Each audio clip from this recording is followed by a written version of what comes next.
Hello, Ravens time. I can hardly believe that our 4 weeks are up. I can hardly believe our 4 weeks are up, and that this is the last video that I'll be making for our class, for at least for our class as it is now, and this time around. And so I spent the day reading your pieces on landscape and altars and wildness and beauty, and I was able to just kind of sink in, and I was so profoundly grateful to be a part of this community and to have met you and to have come together to talk about these ideas. And so I can't believe this is the last video that I'll make. But as I was walking by my bookshelf, coming to kind of make this video, I saw some books, and I thought, oh my gosh, we didn't talk about those books. We have to talk about those books. So just a couple that I wanted to throw out there to you.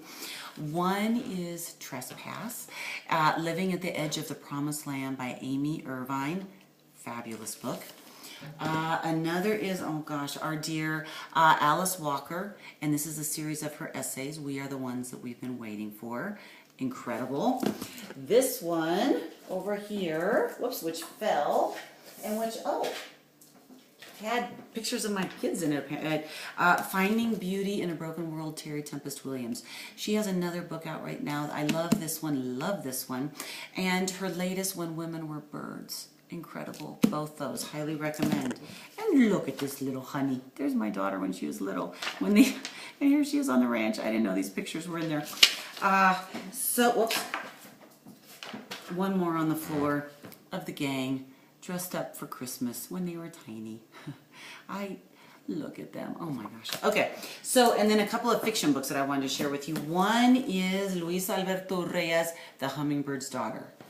Incredible, lush, gorgeous.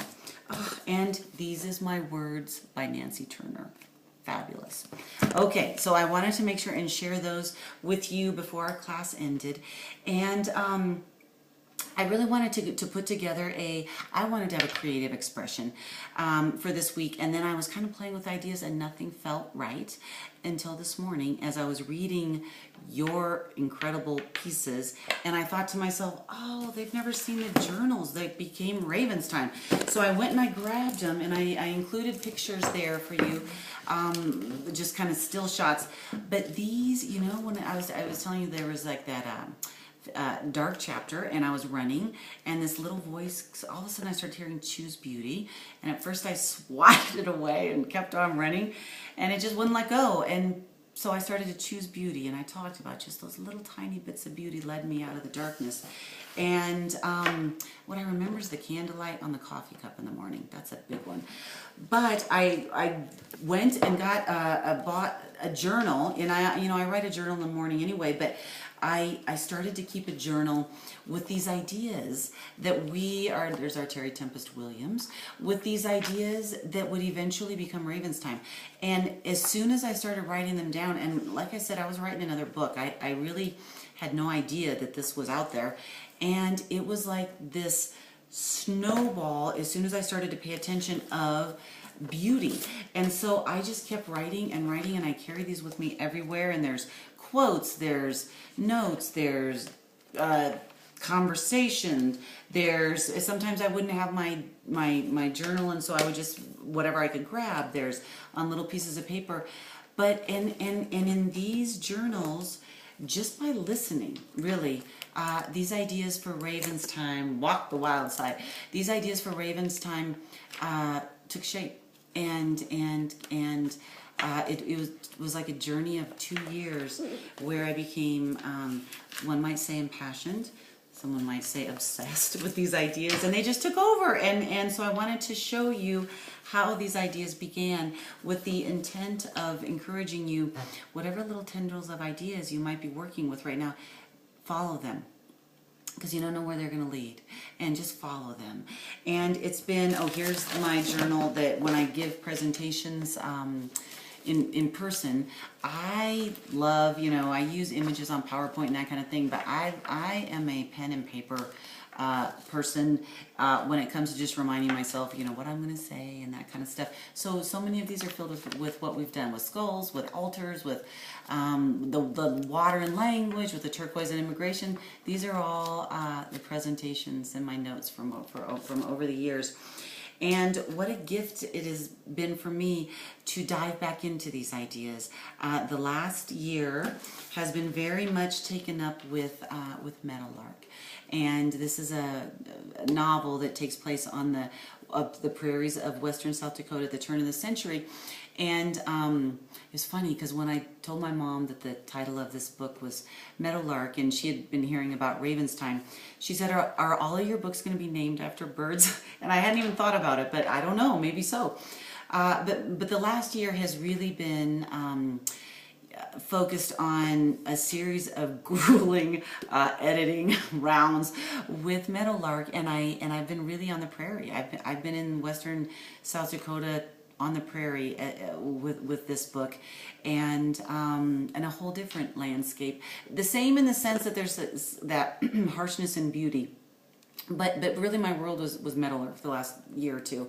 And so it was so wonderful and exciting for me to dive back into these ideas of Ravenstine and find them as full of energy and passion and everything that as I felt when I first kind of stumbled onto them. And so it makes me really want to go write this book, actually. So thank you so much, because your own energy and what you brought to these ideas with your experiences and your creativity, it brought everything to life, and it was such a pleasure, and I'm so grateful. So thank you so much for that.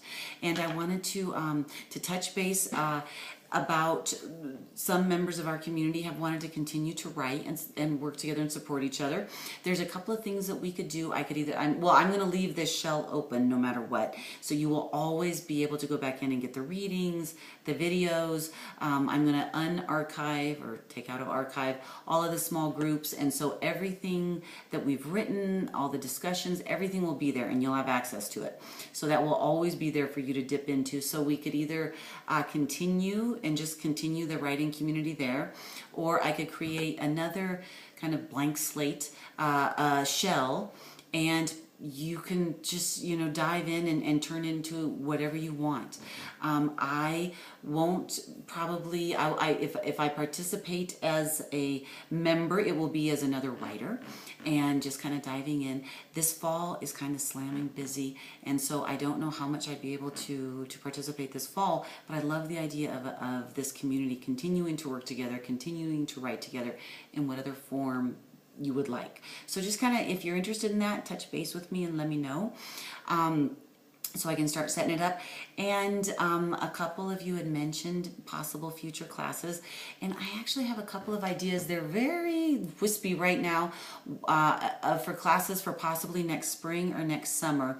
One is looking at landscape in literature, both fiction and nonfiction, and how landscape can create, oh my gosh, everything. That's this book right here. I mean, the landscape is a primary character in this book, but looking at different ways that different authors write about landscape, what you can evoke with landscape, what you can convey with landscape, and so that's one idea, and it would be set up very much the same. We do reading from a bunch of different authors and some craft of writing. And then my other idea is maybe doing something with journal writing. And so those are the two ideas that I'm playing with. And so that would be next spring and next summer, probably, hopefully, if Story Circle Network accepts the proposal. And so I wanted to let you know that was there. And I wanted to also, which journal am I looking for? Share with you, I just wanted to share with you in closure, I just wanted to read aloud a couple of quotes from one of these journals that I find particularly powerful, some of which we've read in this class and others which we have not. But one is by Amy Irvine.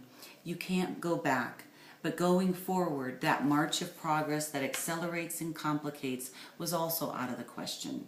Instead, I would go deep, to the very core of the heart, where a certain neutrality exists, a place that can hold everything, that banishes nothing.